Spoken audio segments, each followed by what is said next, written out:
Start. MTC 219 Exercise 1. Multilingual realities arise in a number of ways. Immigrants, whether settlers or invaders, bring languages into contact, and sometimes, as with imperialist and colonial expansion, it is unnecessary for many people to physically move. Their language may make its presence felt through military, religious, or economic force requiring relatively small numbers of soldiers, merchants, bureaucrats, and missionaries.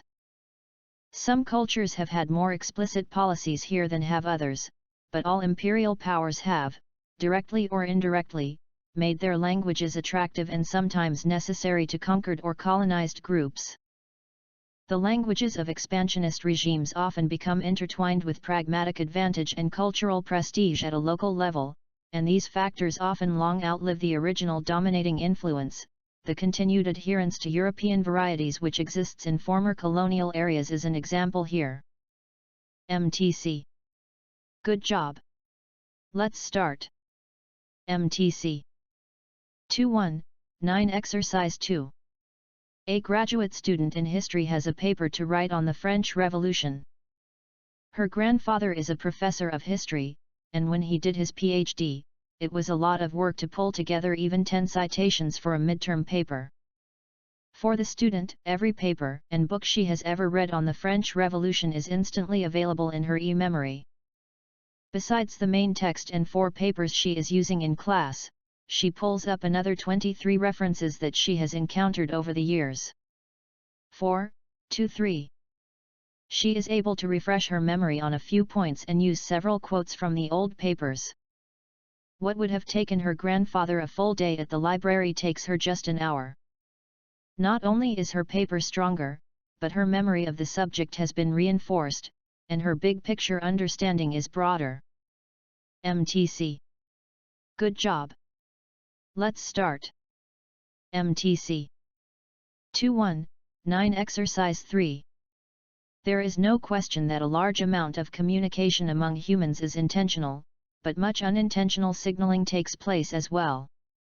For example, in many cultures, someone giving a friendly greeting to another person raises his or her eyebrows for a moment.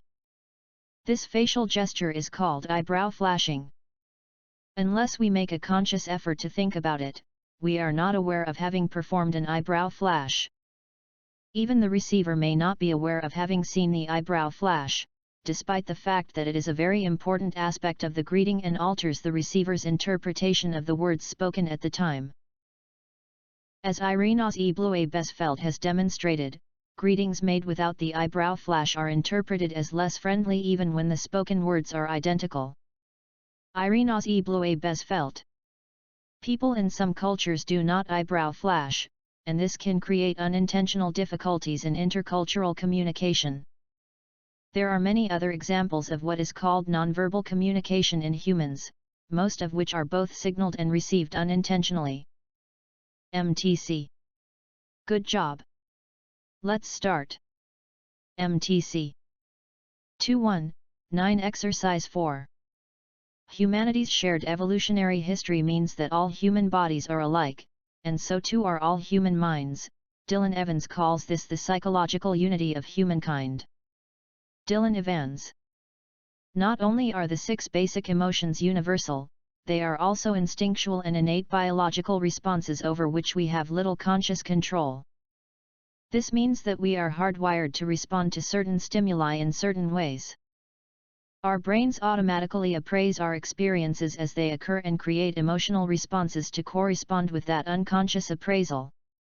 This means that these emotional responses occur without us having thought about them. Paul Ekman talks about auto-appraisers, the automatic appraisal mechanisms which occur unconsciously in response to visual, auditory, and sensory triggers, and create the physiological responses we call emotions. Paul Ekman. Basically, this means that when confronted by something which we find threatening, humans unconsciously respond in particular physical and emotional ways. The sensations we experience as anger are the physiological preparations the body makes in order to protect itself. MTC. Good job. Let's start. MTC 219 9 Exercise 5. At any given time, the experts in a society determine the nature of current understanding.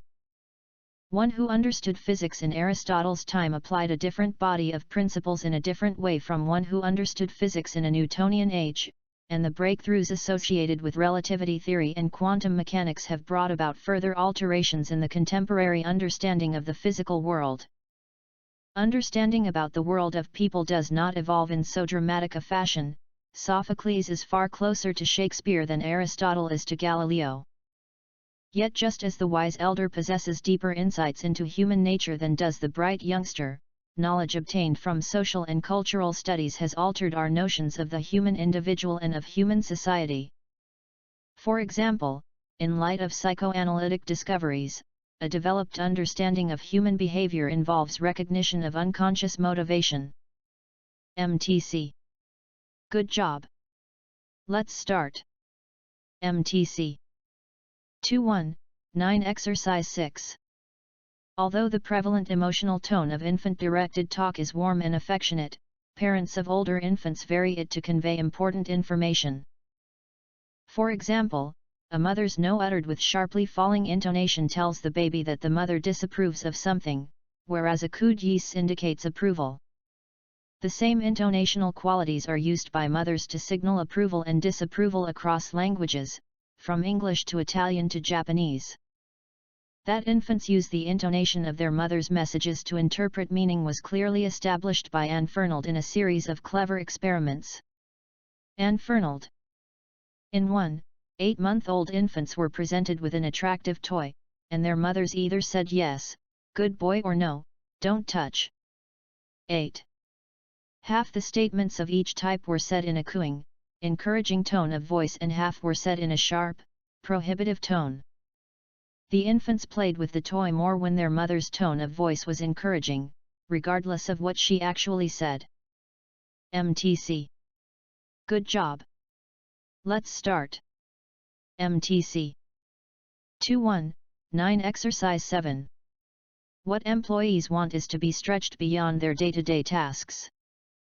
No matter how inexperienced people are, they need to be challenged to grow. Finding small ways to test their skills and expand their experiences helps people grow. In some companies there are slack time lists that allow people to take on different tasks outside their everyday work when things are slow or they're waiting for direction. These tasks are important but not urgent.